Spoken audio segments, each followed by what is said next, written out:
इस कलयुग में मनुष्य जीवन की अनेक समस्याओं के कारण विचलित हो गया और घबरा रहा। कलयुग में जितने सत्य को खोजने वाले हैं उतने पहले कभी नहीं, और यही समय है जब कि आपको सत्य मिलने वाला है। लेकिन ये समझ लेना चाहिए कि हम कौन से सत्य को खोज रहे हैं, क्या खोज रहे हैं। नहीं तो किसी भी चीज के पीछे हम लग करके ये सोचने लग जाते हैं कि यही सत्य है।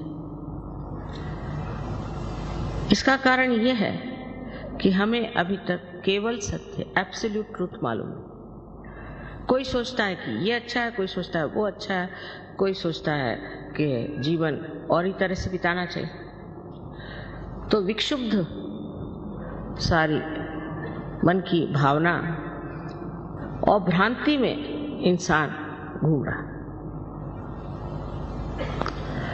इस संभ्रांत स्थिति में उसको समझ में नहीं आता है कि आखिर क्या कारण है जो मेरे अंदर शांति नहीं। मैं शांति को किस तरह से अपने अंदर प्रस्थापित करूं। मैं ही अपने साथ लड़ रहा हूं, झगड़ रहा हूं, कुछ समझ में नहीं आता। यही कलयुग की विशेषता है और इसी कारण इस कलयुग में ही मनुष्य खोजेगा। पहले इस तरह की संभ्रांत स्थिति नहीं थी। मनुष्य अपने मानवता से ही प्रसन्न था। अब आप इस मानव स्थिति में आ गए। इस स्थिति में अगर आपको केवल सत्य मालूम होता तो कोई झगड़ा ही नहीं होता। हर एक इंसान एक ही बात सोचता और कुछ भी समझाने से, बतलाने से मनुष्य सिर्फ मानसिक हो जाता है, मेंटल हो जाता है। पढ़ पढ़ के भी मानसिक हो जाता है और उसमें कोई शांति नहीं मिलती, उसमें कोई आराम नहीं मिलता, उसमें कोई चैन नहीं आता। तो सत्य क्या है ये समझ लेना चाहिए। अब बात यह है कि मैं जो कुछ भी आपके सामने बात कहूं इसे आप एकदम से मान्य मत करें, क्योंकि अंधश्रद्धा से हम लोग पहले ही पीड़ित हैं। स्पेशली बंगाल में तो मैं सोचती हूँ यहाँ पर इस कदर तांत्रिक ये वो सब ने जकड़ डाला। और जब हम देखते हैं कि जो धर्म के नाम पे भी बहुत बोलते हैं और चलते हैं वो भी पीड़ित हैं, वो भी बीमार हैं, उनको भी ये तकलीफ है, वो तकलीफ है, और वो भी आपस में लड़ रहे हैं, झगड़ रहे हैं। इसका मतलब उन्होंने अभी तक सत्य को प्राप्त नहीं किया, सिर्फ उसके बड़े बड़े इश्तिहार लगा के रखे।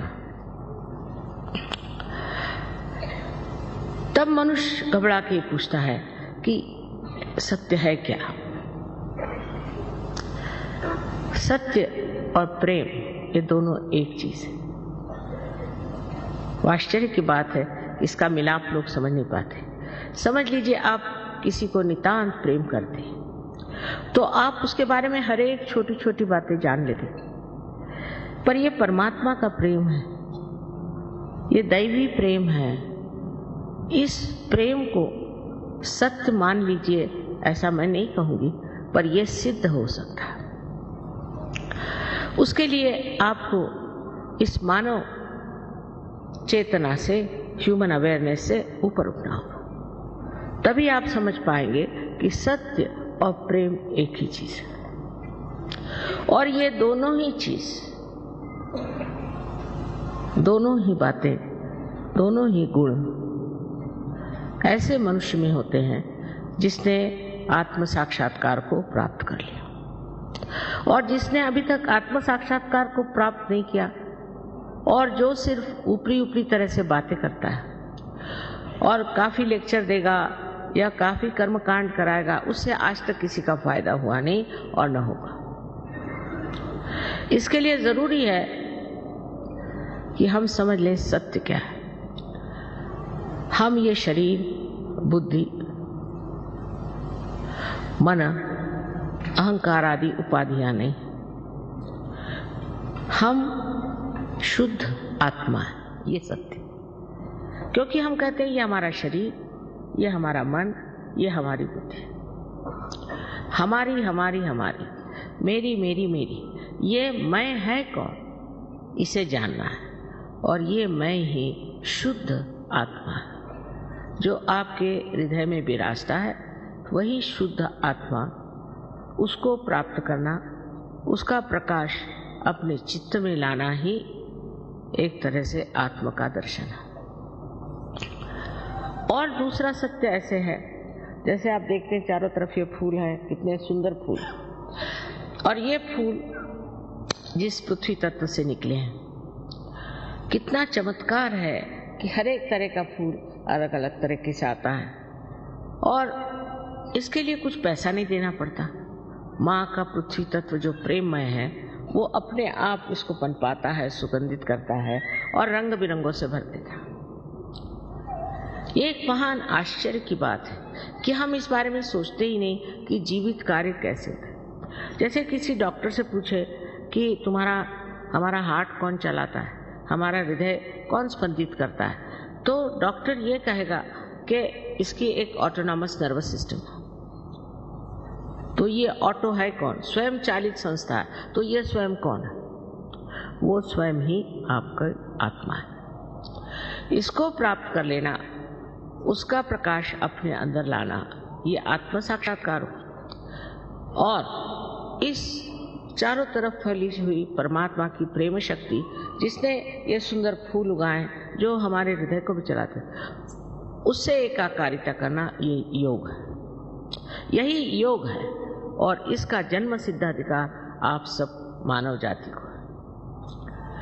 लेकिन इसको प्राप्त करने के लिए अगर कोई मूढ़ हो तो वो नहीं प्राप्त कर सकता, कोई बेवकूफ हो वो नहीं, कोई उद्दाम मगरूर हो वो नहीं प्राप्त कर सकता।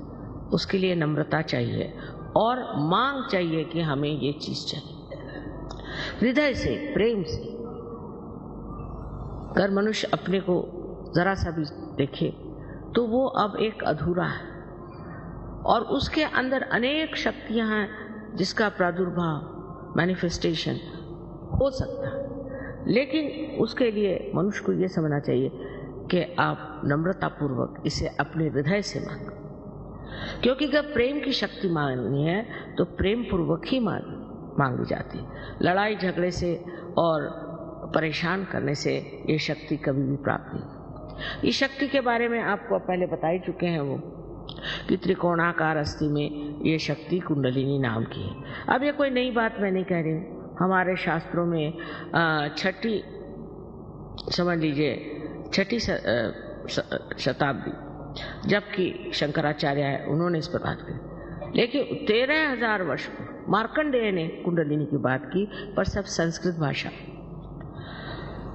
इसलिए 12वीं शताब्दी में ज्ञानेश्वर जी ने इसकी बात की है, जब उन्होंने ज्ञानेश्वरी लिखी जो कि गीता पर टीका थी। उसमें छठे अध्याय में उन्होंने लिख दिया कि कुंडलिनी शक्ति से आत्म साक्षात्कार घटित होता। तो उस वक़्त के जो धर्म मार्तंड थे उन्होंने कहा नहीं, ये निषिद्ध है, छठा जो अध्याय है निषिद्ध है, किसी ने पढ़ा नहीं लिखा नहीं। इस तरह से जो हमारे अंदर निहित छिपी हुई जो शक्ति है जो कि हमें उस स्थिति में पहुंचा सकती है, वो पूर्णतया एक अंधकार में, एक जिसको कहना चाहिए कि अज्ञान में, इग्नोरेंस में छिप गई। फिर हमारे यहाँ एक से एक बुद्धिमान लोग निकले, इंटेलेक्चुअल्स, जिसके लिए कबीर ने कहा है पढ़ी पढ़ी पंडित मूर्ख भय। पहले मैं सोचती थी कि पढ़ पढ़ के पंडित मूर्ख कैसे हो जाएंगे, ऐसे कैसे हो सकता, लेकिन मुझे बहुत मिले ऐसे। उनसे बात करने से पहले वही बोले जाते थे और क्या बोलते थे भगवान जाने, ये किताब में लिखा, वो किताब में लिखा।